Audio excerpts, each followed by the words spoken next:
been describing something to somebody and they just don't get it? They're like, what are you talking about? And then you just change one word in the way that you describe it and they go, oh yeah, of course I get that, you know? If you can relate to that experience, I think you're going to be able to relate to the power of language market fit, a critical concept for growth hackers and a perfect application of growth hacking and experimentation. So what is language market fit?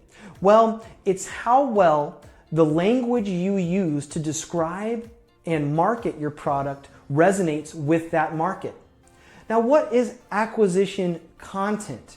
Well, it's the combination of headlines, sentences, and calls to action and visuals that are used in tactics that are designed to start relationships with new users.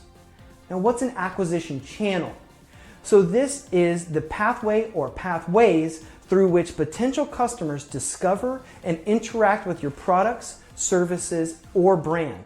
Now, by being able to blend things like acquisition content and acquisition channels, then you're going to be in a position to confidently deploy technologies like UTM codes, which you're going to learn about in the next section. Now let's talk about social proof. What is social proof? So qualitative, maybe for example, brand associations, and quantitative, for example, things like follower numbers, measures used by individuals to predict the trustworthiness of something. So now let's talk about another thing. What is tagging in social media? So these are mechanisms that are employed by social media platforms to link content to other parts of the network and make it more searchable. So increasingly, social media is not only an acquisition channel, but it's also a distribution channel.